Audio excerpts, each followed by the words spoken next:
Arts, Lucerne University of Applied Sciences and Arts. It's a very similar school to the school here. We are not a university, as you know. We are something very comparable to the Istituto Politecnico. We have 6 different departments. Is anything wrong? I know, it wasn't for me, right? So we have 6 different departments. One of those is Design and Arts, which you can see here at my back. The Department of Art is the oldest art school in Switzerland. We have celebrated 140 years last year. So we have a long history and tradition, which on the one hand is very interesting and nice. On the other hand, sometimes causes problems if you want to change things, because there's always people wanting to stick to the tradition and everything, which is very important. But nowadays, change is going fast, sometimes faster than we are aware of. So we have 11 different BA programs, from animation, illustration to digital ideation. So it's informatics and, and design merged together. And we have 3 MA programs, which are fine arts, film, and design. My role is being the head of the design program. And when I took over nearly 2 years ago, and still today, we have 5 specializations, or 5 majors, if you want, all mashed up in one program. That's a nice idea, but some of you who are involved in teaching might know that it's not always easy to get, to provide the teaching in 5 different disciplines, from illustration to service design, with the right depth and quality. So this is something we were working on for the past 1.5 years. We were trying to figure out how to improve that situation. If we really need those majors or disciplines anymore, or if we could swap to what we call an undisciplinary curriculum. And this is what I'm going to talk about. So it's important that you get the picture as it is now and the picture as it will be from autumn, like fall term this year. You will understand after my talk, I hope, hopefully. If there's any questions in between, please don't hesitate to ask. Now I'm going to ask you something. Who's involved or affected by a curriculum? That should be all of you now raising your hands. Okay, second question. Who was involved or is involved in the development of a curriculum? Okay, that's a few. And when you started doing so, was there any plan? Was there any process? Was there any plot or blueprint? Okay, so you see that's the same situation I found myself in nearly 2 years ago. There was nothing, basically nothing, except of course running programs all across Switzerland. Those are all of the Swiss master programs. We have 3 programs in the German part, which are in Lucerne, my home university, Basel and Zurich. Basel, Zurich and Bern, so it's 4 of us. And then we have 2 in the French part at Eckert University and Head University of Ginevra. And as you can see, or as you can't read probably, some of them are having several disciplines in one program, and others have multidisciplinary programs or interdisciplinary programs such as this one. It's called InnoKick. It's about innovation in business and design. So there is something moving. Some of the schools already changed their curricula, and we were starting to do that nearly 2 years ago. But how do you start developing a curriculum since there is no blueprint? So one thing we started thinking about, we said, well, it's a lot about people, because basically there is our students, there is people like you studying in our universities, and it's also a lot about work, because not everybody ends up in the academic world. There's another world out there which is fairly more important. It's the world where you as designers, as artists, as musicians will have to be somehow integrated. Somehow you need to transition into this world, right? So the current status is, it's a lot about the professional career. It's a lot about employability. On the learning side, it's a lot about competences. If you take a look to literature and didactics, it's all about competences, right? But what if we think a little further? What's the next step? We realized and we did a lot of workshops with our faculty. We did a literature review. Well, it's not that much about one professional career anymore. All of you have possibilities that we didn't have back when I graduated as an interior architect. It was pretty clear that I'm going to work as an interior architect. Now I don't, and I'm totally fine with that. But I think today it's more and more becoming like this. So it's less about employability, it's a little more about compatibility. How do you learn to be compatible not only with one professional career, but different ones, right? And also on the other side, on the people and learning side, we have this thing called Bologna system, right? Which is a lot about credit points and accountability of learning. But one thing we talk not enough about is quality of learning, right? So I think this became a very important focus for our development. What if we go further? What if there's no professional careers anymore? What if we start thinking about what are the themes and problems of today's society? Health. We have all the ecological problems. We have economical problems, right?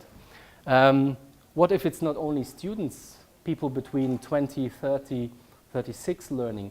What if it's becoming really a lifelong learning experience? And I think it's more and more becoming like this. What if we think far ahead? What is life without work? We heard about artificial intelligence today. We know that some of the jobs that exist today won't exist anymore because of these developments, and that's fine on the one hand. That creates new opportunities on the other, but it raises also a lot of questions. So at the end, it questions also education as a whole. So I think we need to understand this entire picture in order to understand what we can do now.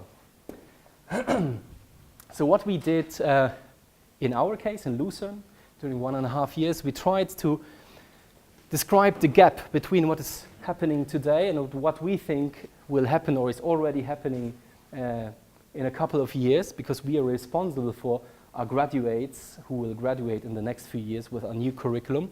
And so we need to fill this gap, right? We need to know about it, which is not easy, because not always you are able to understand what is happening in a few years, especially if it comes to education. So we try to think in those two dimensions, work and people, right? And so on the one hand, we try to understand what were the problems that our alumni encountered when transitioning into the professional world. We did a lot of surveys online, we did interviews, focus groups with people who studied with our programs and then transitioned into the professional world in order to understand what was missing, what was good, what is something that they would have wished to learn probably. Also about focusing the learning methods, the didactical approaches. And on the other hand, we tried to understand what is happening in both sectors in the future. What is the creative economies looking like in a couple of years? What does it look like already, right? What is happening when we ask how do people learn? What is the learning experience really about? Is it being in an auditorium like this, or is it more and more happening in different places? Is it happening only at the university? Is it also happening in the professional world, at the company's place, for example? All these questions we raise in order to fill this gap. And in the following slides, I will give you some of the information or some of the first insight we got in order to describe what is happening in between, or what needs to happen here in between, in order to plan and develop our new curriculum in design. One thing which is important also for the students, for everybody here, is that this was a development of a master's curriculum. So of course we deal with people that already have a degree, most of them a disciplinary degree coming from disciplines such as graphic design, product design, the classical design disciplines, right? So we're not talking about the first degree.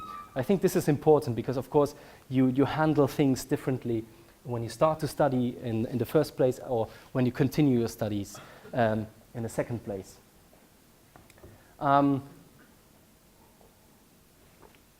Something that we call design literacy is becoming more and more, but not only in the design domain.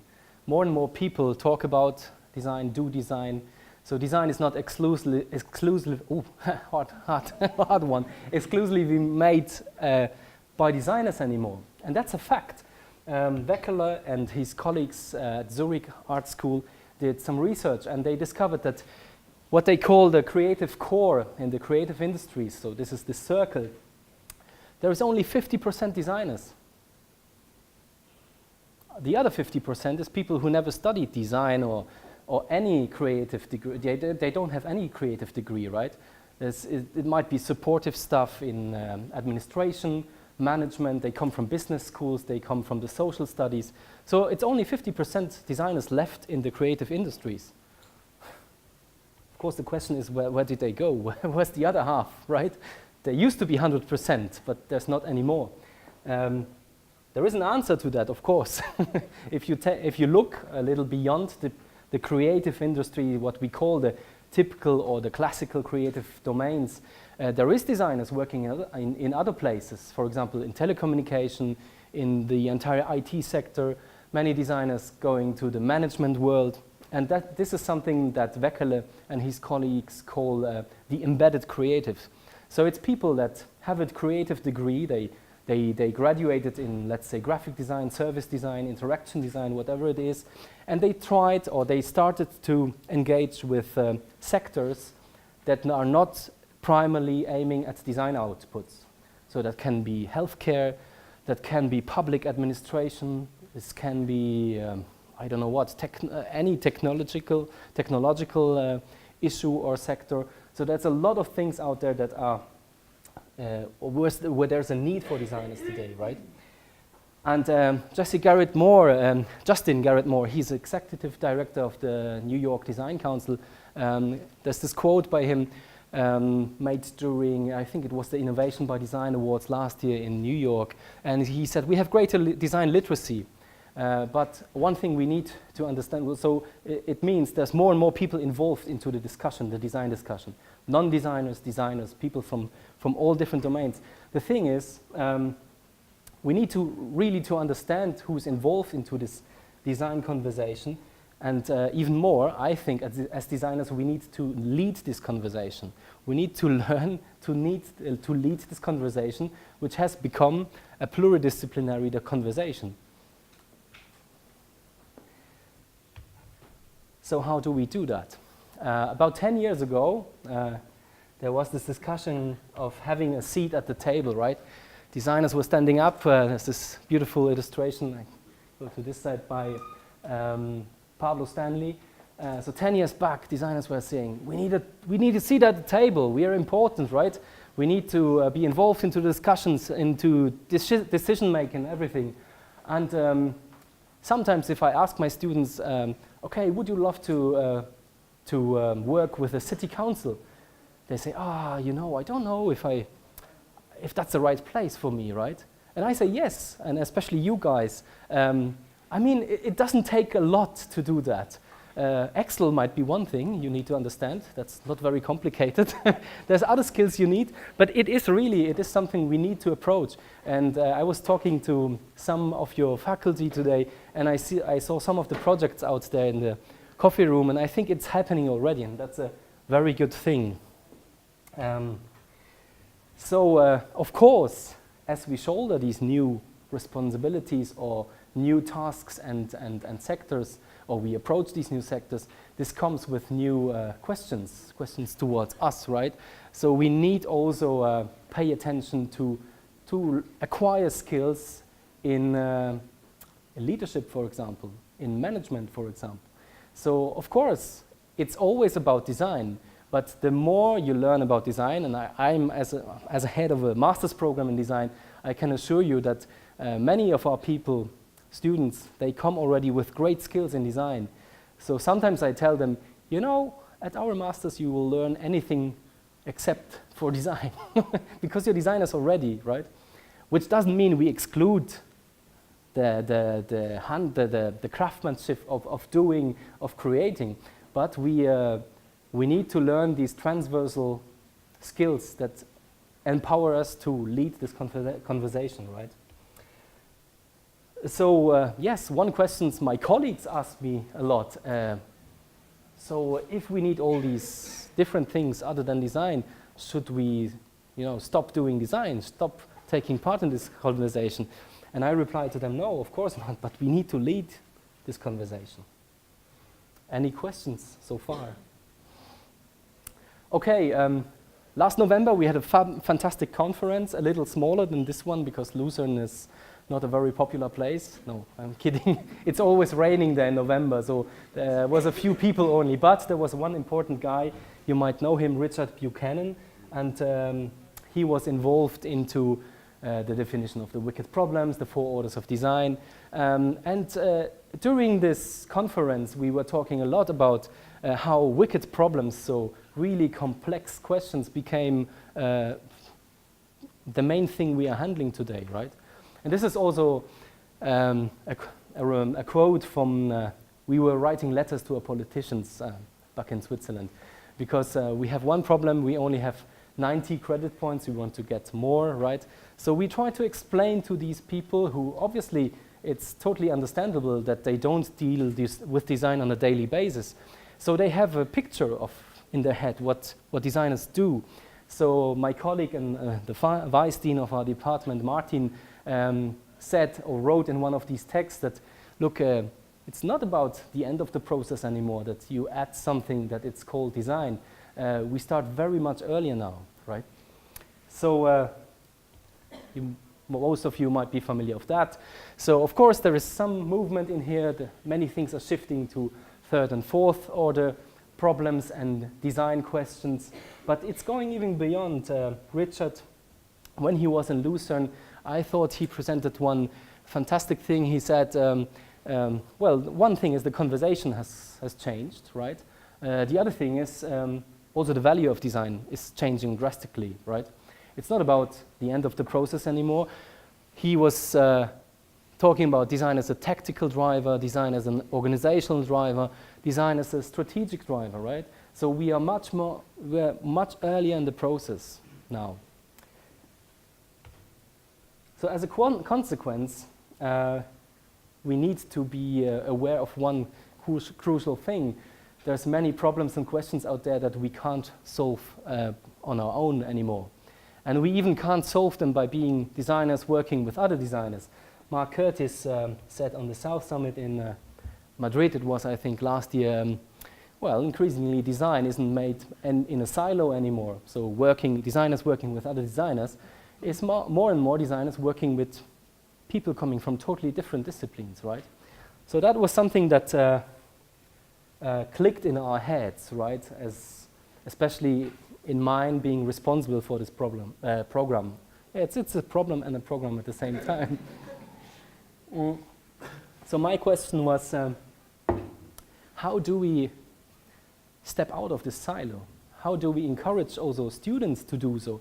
Because of course, when I started studying my master's, I was an interior architect at the time, and we had the very first master's program worldwide. That was the first one. It was an international program between Stuttgart, Lahti, Lugano, Istanbul, all these schools involved together. And of course, my goal was to become a better interior architect. That was obvious for me. And many of our students always come to our school because they want to become better graphic designers. But I think it's a little bit more than that. And for many years, for many decades even, this more than that was explained with the so-called T-shaped model, right? So people like Tim Brown, for example, they kept saying, look, you need this depth of skill, you need to be good at something, but you need to be also good in other things, and then this thing, will work out in some way. The thing is, no one of these clever guys told you and me how to get from there to there, because it's not obvious. Collaboration is not something that we are born with. We are born with many fantastic skills, but collaborate with other people on a daily basis, and especially when it comes to cross-sector collaboration, so something that you never encountered before, this is something you need to learn, right? So now it comes to the Y-shaped. We said clearly there is missing something in between. It's a good model. I'm not saying this is wrong. Basically, it's right, but there's missing something in between. So we said we need this missing link, and that's where the Y shape comes from. We said, look, if you want to transition from working in one discipline into working across different disciplines, you need what we call connective competences, right? You need some competences. It's talking to people that don't know anything about design, for example. I have a list here. It's very simple things, right? So it's handling a discussion with many stakeholders involved. It has to do with evaluating these opinions.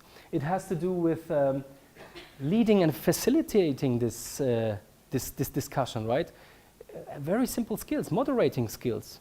Where do you learn that? If we have like, let's say you have the city council guy on the one side, you have something from healthcare on the other side, and in the middle you have somebody who wants to build a skyscraper, right? And this happens all the time. All these people want to do something together in the city or whatever place you live, and then perhaps they call a designer, and now you're in the middle of these different opinions. And so you need to moderate these people. You need to facilitate this conversation. So all these things, they seem very simple, but they're not, right? You need to learn them.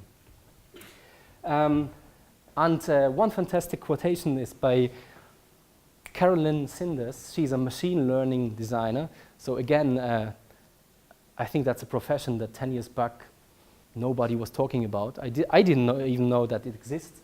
So machine learning obviously has to do something with computer systems, and she's a designer involved in this. And she clearly says this. The future is not being that much of a T-shaped person anymore. It's actually becoming more and more. She uses the term the Jill of all trades, so you need to be like in the middle of everything and knowing everything. But I think interestingly, she mentions ethics as one core element of our activity as creators and designers. Of course, technical understanding, data-minded, data literacy. I mean, more and more processes today become data-driven. This is something I don't even understand, but I think I should, because more and more this is happening. We've been seeing this for the past months and years, what happened to some of the elections or decisions made in the European Union, right? Those processes were highly impacted and driven by data, and nobody knows in the first moment. So as designers, I think we should be aware of that. So how do you do that?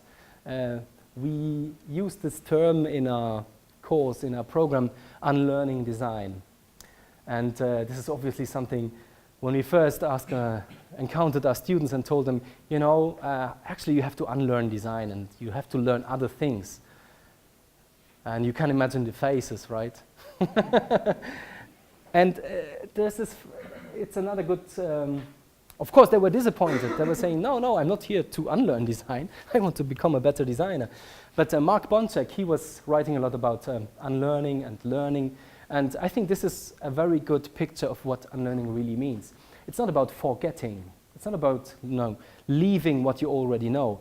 It's much more about changing the mental model of who you are and of who you could become in the future, right?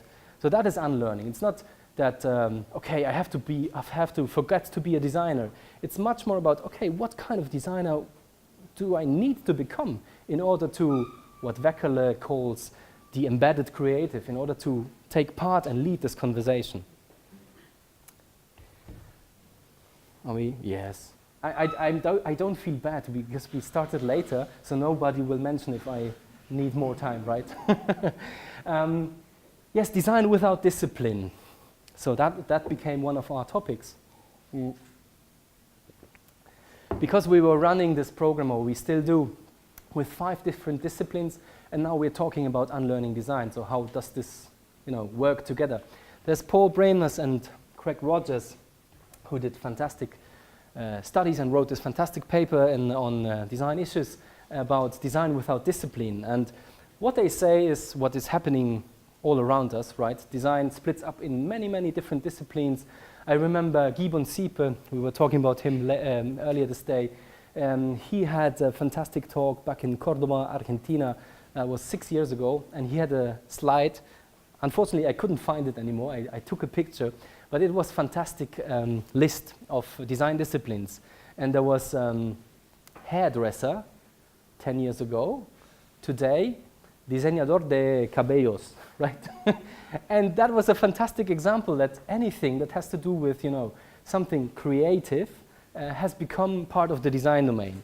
On the one hand, it's nice because design literacy and people start to think about design, but on the other hand, it has some irritating results as well. So what Brain and Rogers did, they said, look, actually we're talking all about the same thing, and if we zoom out of the picture, this thing called design is related to many other disciplines. And then they started arguing about interdisciplinarity, transdisciplinarity, whatever disciplinarity, and they ended up with this term undisciplinarity, which I find very appealing, because as a kid I wasn't very disciplinary or disciplined. So I thought that's not only because it's funny, but I think there's something there. And they said the practice, and we saw the statistics before, more and more shifting away from being disciplinary towards problem-based and issue-based. And this is something that we said in our master's program, yes, this is something that we need to consider, because more and more people will have to deal, or not people, designers have to will have to deal with problems that are not mainly driven by design anymore. Now I'm taking a little this excursion into the world of philosophy and arts. Some of you might know Nicolas Bourriaud. He's the founder of and former director of the Palais de Tokyo in Paris. And he wrote this fantastic manifesto that was written for an exhibition at the Tate Modern back in 2009. And he's saying that in the time, or in today's development of globalization, much that we were talking about as the creative process and the outcomes of this process is becoming, he's saying it's becoming a travel itself, right? So it's less about the outcome, it's much more about the process and the travel. And he calls this alter modernity, right? And Brehm and Rogers take this concept and they say, this is something that applies to design as well. More and more designers and artists and anybody involved into the creation, into this transitional process, they use the word journey form, and they say more and more we are becoming the homo viator, or the designer viator, right? There it is. And we thought this is a very interesting picture because if you remember one of the first slides asking what is life without work, right? What is learning if it's not only people between 20 and 40 anymore? What does learning and education become if it's a lifelong experience? Then this fact really applies to it. It's a voyage. It's a journey. This is Palais de Tokyo back in 2006. No, 16, sorry, there's a one missing. That was Carte Blanche à Tino Sehgal. Fantastic exhibition. I think the best exhibition I've ever seen.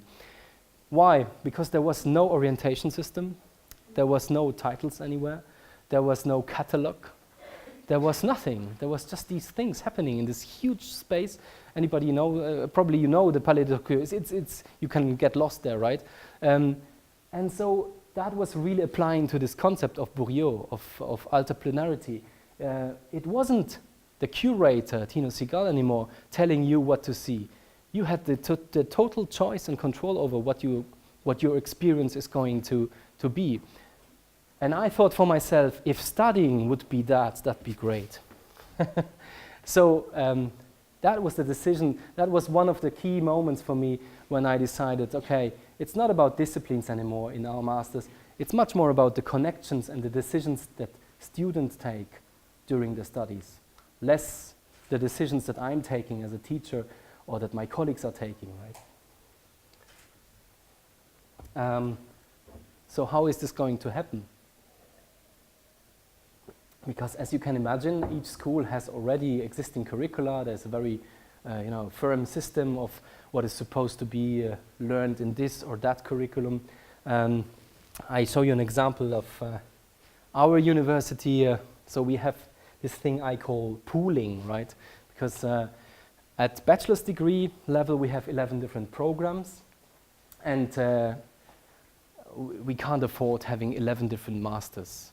That is something that, unfortunately, due to this Bologna system, isn't really feasible anymore. Or at least you need to have very flexible systems to do so, or flexible modules, or flexible approaches. So what's happening on the master's side is we have 3 programs trying to put all these people somehow together, video and animation. Okay, let's do a master's in film, which is working well. I'm not saying this is bad, right?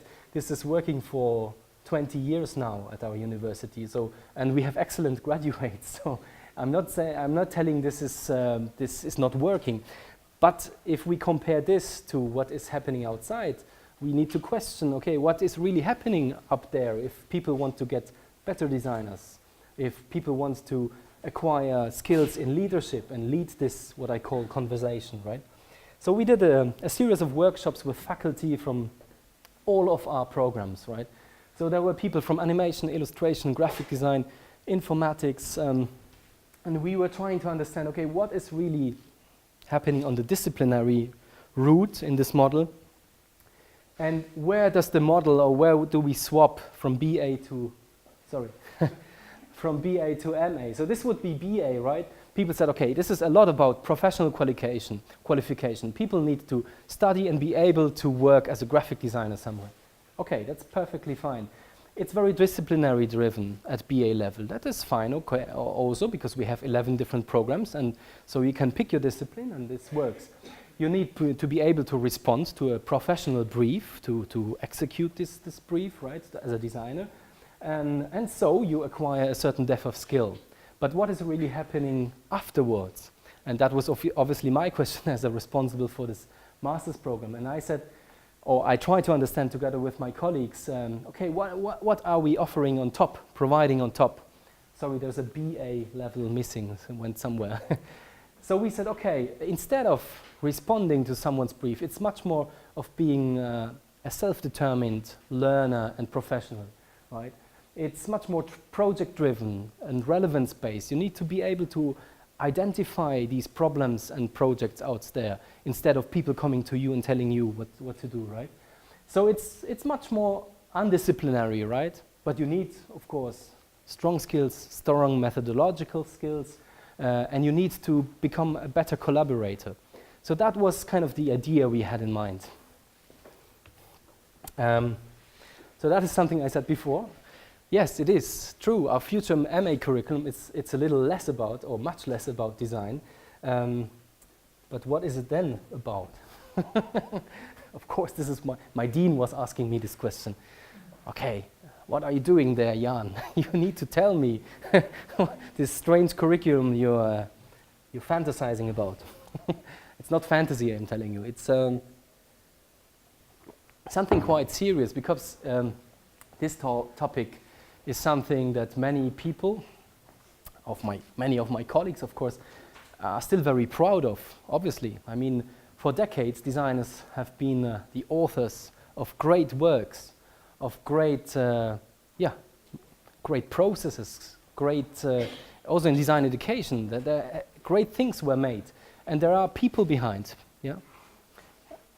But more and more, this singular person in the process is becoming less important, because there's many other people taking part in these processes.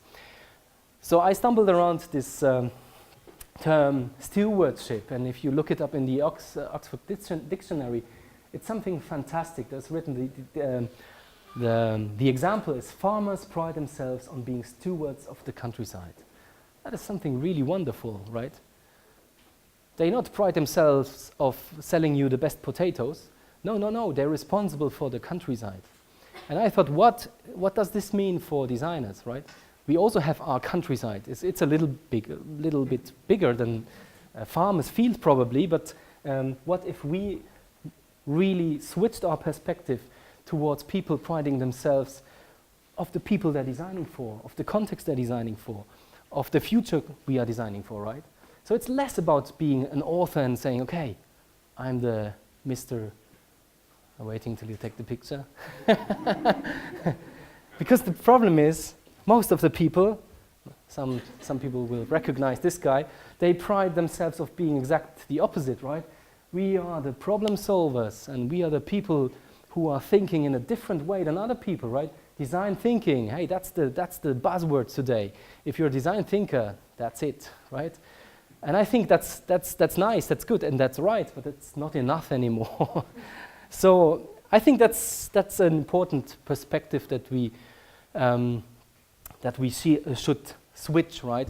And Jorge Frascara and Dietmar Winkler, we also were talking about these two people before. They wrote back, that was in the, not in the 90s, in the beginning of the century. They were talking about, look, designers need to become less of problem solvers than more of problem identifiers. You need to search out there for the issues and themes and problems of today, and then try to find the leverage point, right, where you as a designer can enter the process and change something. Sometimes it's something very little, sometimes it becomes something with a huge impact. Emily Gosling, she's a senior editor at EIGA, American, you have to help me, Graphic Designers Association something. I'm very bad at those, remembering those acronyms. However, she's writing about, I think she's writing about stewardship. She was writing about a paper that was published on, it's called EIGA's Designers 2025. You have it on your screen right there. Great, yeah. It's a paper that was elaborated by EIGA educators, and they are talking about all these new challenges and skills that designers will encounter until the year 2025. And one thing that Emily Gosling is spotting here is an accountability, right? More and more, people ask you, how did you get there? How did you solve this problem? You know, once upon a time in the 80s, it was enough to put there a fancy lemon press and say, look, this is a great piece of design, and people would believe you. But the more complex the problems become, the more people will ask you, look, is this going to work like for the next 10 years, or do I need to maintain this every year? So it has a lot to do with accountability, with being responsible for the process and for the outcome of this process. So I think it's in 2 months, there's a big conference in Paris, the Cumulus conference, and I dared to put up a list, right? I said, this is something that has a lot of meaning for us, stewardship. And I said, what if we do like the 10 principles of stewardship in design? This is the very first list. It's a draft. I did this in the past 2 months. So you're amongst the very first people seeing this. And I would like to take, or would like you to take 1 minute talking to the person next to you. Which of these principles seems the most important for you? Just 1 minute, a little chit and chat between you here. And then I will ask you a series of questions. So, okay, so I have a few slides to close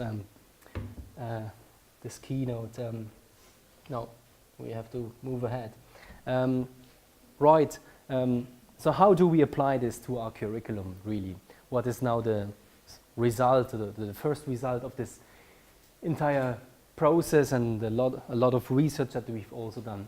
I don't know how many of you know this little object. It's a mirror where you can send signals if you, in an extreme situation, or as children, you can use it to communicate with the neighbor's daughter or something, I don't know. So we thought of our curriculum being this sort of little mirror, right? And in the middle there's a hole. I'm afraid you can't read everything. So in the middle it's saying purpose, right? So I hope that our future curriculum becomes this little tool where students and future designers can peek through this little hole by identifying relevances of social nature, of ethical nature, of technological nature, of economic nature, right? So it's really seeing through this hole and then identifying the problems and themes out there. And then what happens? Then, of course, we need to provide something that we call education and curriculum. And that is the two inner circles. We decided there's three main points that we would love to provide in our curriculum. That is leadership and stewardship in design. That is visual, material, and digital culture. That is something that that is our history, right? You were talking about this also. And human-centered methodology. So this is the three main pillars or axes of our curriculum. So students basically are invited to peek through this hole and then develop their project through our curriculum. Then there's the orange circle with positioning them in different domains. Of course, there will be always domains in our design domain. It's not that by being undisciplinary we wipe out everything. Of course, you need to position yourself somewhere in this huge discipline. So this is one, like the third step.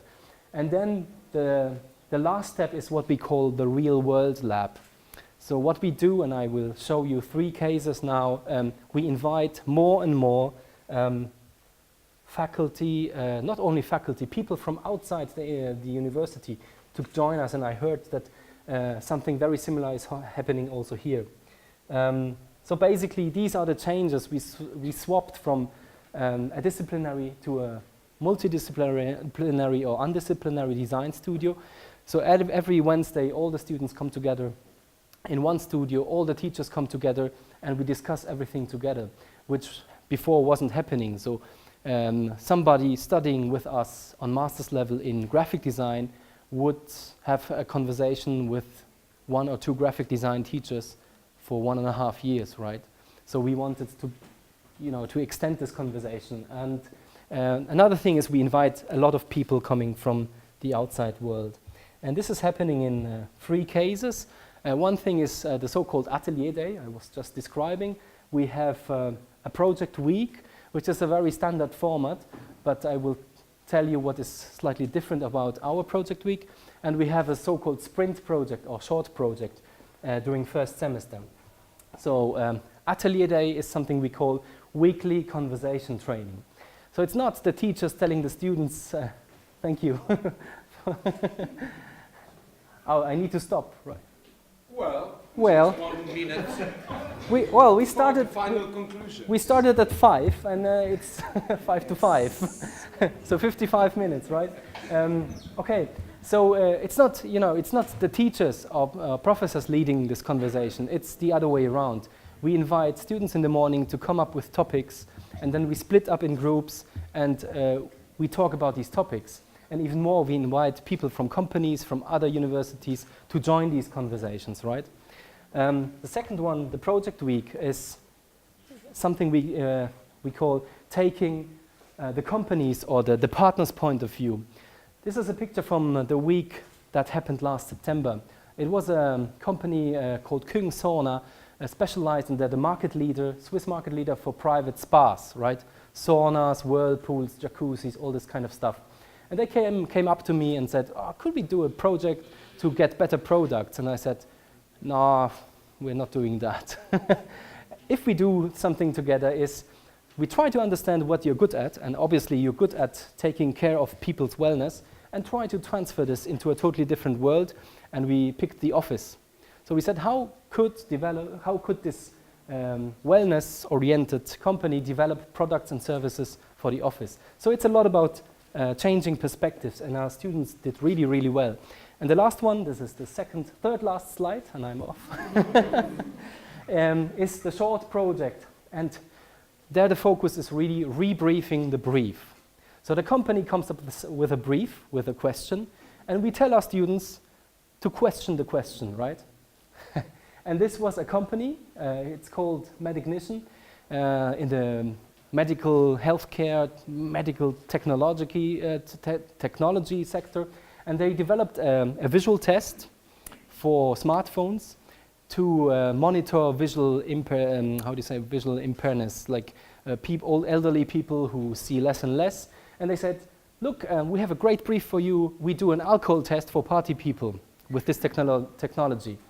And our students did some research, and they said, look, in Switzerland, that's not that much of a problem because Swiss people are more or less responsible. They always pick somebody who drives. So that's not really a need for this sort of application, especially when you go partying. You don't want to control yourself every 15 minutes. But they said, look, there's another sector. It's interesting. People skiing in the Swiss mountains, they drink a lot in all these bars, right? And there's a lot of accidents happening. So this would make sense. So they rebriefed the company and developed an application for skiers to monitor their performance. And that is my last slide. Obrigado, and thank you very much.